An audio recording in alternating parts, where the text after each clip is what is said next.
Yo, what's up mga idol? Magandang gabi mga idol. Alright, bali maninisid na naman tayo pabalik mga idol. Bali mahigit isang buwan tayong hindi nakapagpanisid mga idol. Kaya ito, balik dagat tayo ngayon mga idol. Bali, andito na tayo sa ating bangka na sasakyan mga idol. Papunta na tayo doon sa spot naming pagpapanaan mga idol. Siya nga pala mga idol, Happy New Year sa inyong lahat at maraming salamat sa inyong walang sawang support sa ating channel mga idol, sa ating munting video mga idol. So yun, tara, mundawin na kami papunta doon sa isla naming pagpapanaan. Ito yung ating mga kasama mga idol, ganun pa rin. Ayan si Jojo, si Baydinis, tsaka yung nasa likod si Dominic, tsaka si Abaysiano. Yun o, si Dominic nakahiga doon sa likuran mga idol. Alright, nakarating na tayo dito sa ating spot mga idol. So abang-abang na mga idol, update na lang kayo mamaya mga idol kung ano yung mapapana natin mga idol. Kahit ano, basta pang ulam, okay na. Idol, good evening.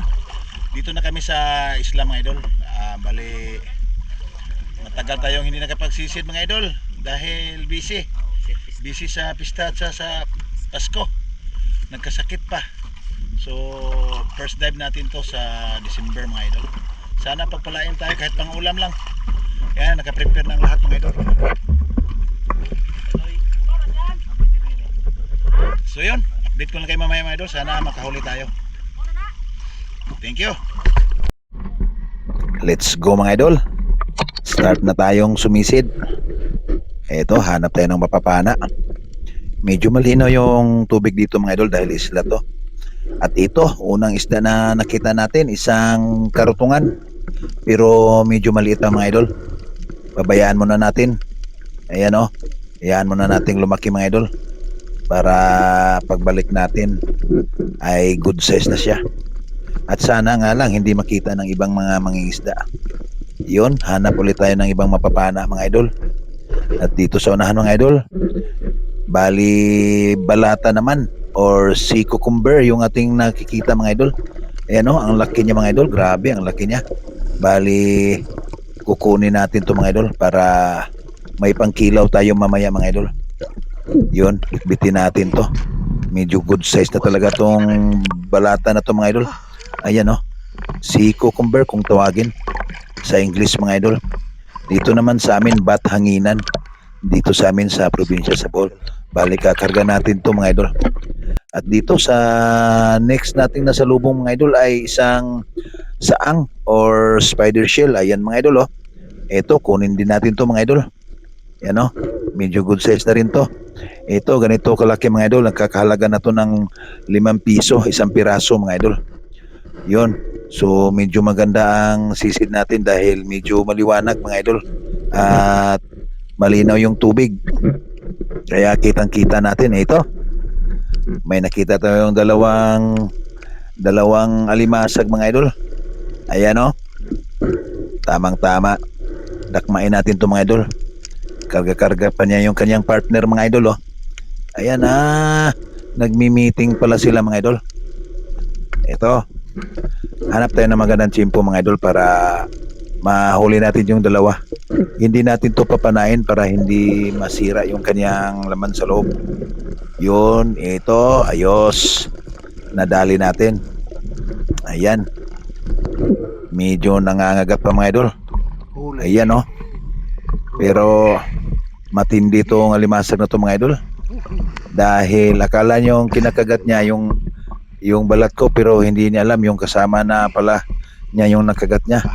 Pero nung ipasok ko na sana sa lagayan ko mga idol. Tingnan nyo ang mangyari mga idol. Ayun, at nakatakas. Ayun, kumaripas na ng takbo mga idol. Kaya at hahabulin natin yan mga idol dahil wala pa tayong huli mga idol. 2 piraso pa lang yung huli natin. Saan ka pupunta? Ayun, tumigil. Ayan, nagtago siya sa ano, sa samo mga idol. Yun, ayos ang pagkadakma. At ito naman pagangat ko mga idol, ayun na. Yun na talagang kamay ko ang kanyang nasipit mga idol. Grabe, ang sakit. Ay, napaaka na dun ko. Pungota. Heh. Agay. Agray. Buhay na. Sumuta. Paaka dun. Heh. So yun mga idol no, na secure na natin. Pero yung isa lang nahuli natin mga idol, yung isa nakawala at nakagat pa tayo. At dito sa next drop natin mga idol, may nakita tayo dito ang isang hito sa dagat mga idol or ito. Ang dami nila mga idol, nagkukumpulan sila. Ayan, maghahanap tayo ng maliligaw dito para baka may matsambahan tayong isa. At ito yung pinana ko mga idol, medyo may kalakihan na rin to. Ayan, yung mga ganyang size na hito mga idol ng dagat ay malaki na yan. You know, good size na yan, masarap to mga idol pang kahit na anong luto to mga idol, basta fresh lang. Yung hindi pa na luto sa yelo. Ayan o, masarap to mga idol. Pero pagka medyo lanta na ay hindi na kaya-aya yung kanyang amoy. At dito, may papanayan sana akong pusit, nagblinkir ako kaya lang umarikas ng takbo, kaya ito na lang. Itong isang kanuping or katambak at tinamaan natin mga idol, medyo good size na. Thank you Lord, may isda na tayo. May buhay naman tayong isda, maganda pa naman. Sana masundan to mga idol. Dahil ang dami rin nagpapana dito mga idol. Ito pa, isang bagulan or kubutan naman. Ito, pwede na to. Mga ganitong size, pwede na to. Tinira ko na mga idol.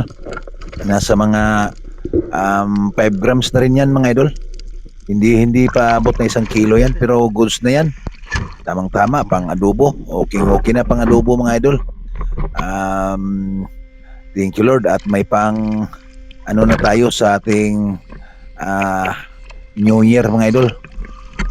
So yun, secure na natin. At hanap ulit tayo ng mapapana.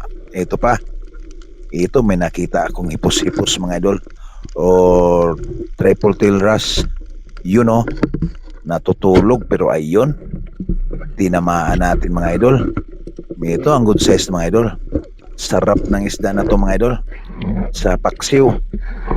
You know, goods na. Itong gustong gusto ko dito sa area na to dahil marami to dito mga idol. Kaya lang sobrang maliwanag ng buwan mga idol. Ayan, may nakita tayong isang ano na naman, alimasag. Tingnan nyo mga idol. Ang ganda-ganda ng pagkapwisto niya mga idol oh. Parang buhangin lang din. Kaya ayun, walang kahirap-hirap yung pagdakma natin mga idol. Buti naman at hindi mailap. Hindi kagaya ng isa kanina, sobrang ilap. Nakatakas pa. Pero ito, naka2 alimasag na tayo. Pwedeng-pwede na. May mga napana pala ako mga idol na hindi ko nabidyohan. Kaso lang, hindi ka kalakihan pero di bale, good size naman. Dito kasi sa spot na to mga idol, maraming nagpapana din dito mga idol. Kaya nahihirapan ka makarami. Ito pa, isang danggit. Ayun, sapul kang danggit ka. Yari kang danggit ka. Ito, good size na danggit to mga idol. Ito, karamihan sa mga danggit mga idol, hindi yan nagtatago. Nakahiga lang yan sa mga samo or sa buhanginan. Pero ito, sobra grabe ang tago niya mga idol. Dahil siguro sa sobrang liwanag ng buwan mga idol, kaya yun, nagtatago sila ng maayos mga idol. Ito pa, akala ko isang malaking lapu-lapu na. Nako, hindi ako kumukuha ng ganun mga idol. Isang butite. Mga expert lang pwedeng humuli noon dahil nakakalason yun pagka hindi nyo na linis ng maayos. At ito pa isang lionfish. Bali, hindi ko to pinana mga idol. Pinagmasdan ko lang mga idol dahil ang ganda ng kanyang itsura mga idol. Sobrang sakit niyan mga idol pag nakatinik mga idol. Kaya ingat-ingat sa isdang yan mga idol. Ayan, tinaboy ko na lang muna palayo mga idol dahil baka matamaan pa ako. Kaya yun, hindi muna natin pinana. Hanap tayo ng ibang mapapana. At ito sa unahan may isang baga-baga. Ayun, ang ganda ng pwesto. Sa pool. Ayan, masarap din tong isda na to mga idol. Kaso lang, ang kapal ng mga kaliskis nito mga idol. Pero pagtiyagaan mo lang dahil ang sarap talaga ng karne nito mga idol. Kahit sa paksiw or sa inihaw mga idol, ang sarap talaga nito. Yun no. So sa part na to mga idol ay paangat na kami. At ito na yung huli ng ating mga kasama mga idol. Grabe. Ang lalaki ng mga huli nila mga idol. Dahil sa kanto kasi sila mga idol na mana. Doon sa malalim mga idol. Nasa mga 10 pa. Ako nasa mababaw lang ako mga idol.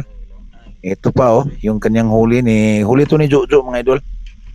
Yung isa kong kasama. Grabe, ang lalaki ng huli nila. Ito pa yung kay Dominic.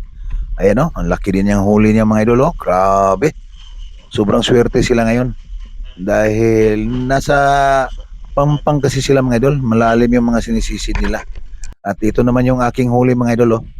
Medyo maliliit. Mayroon isang malaking hipos-hipos tsaka danggit. May lapu-lapu tayo tsaka yung bagulan. Ayun, thank you.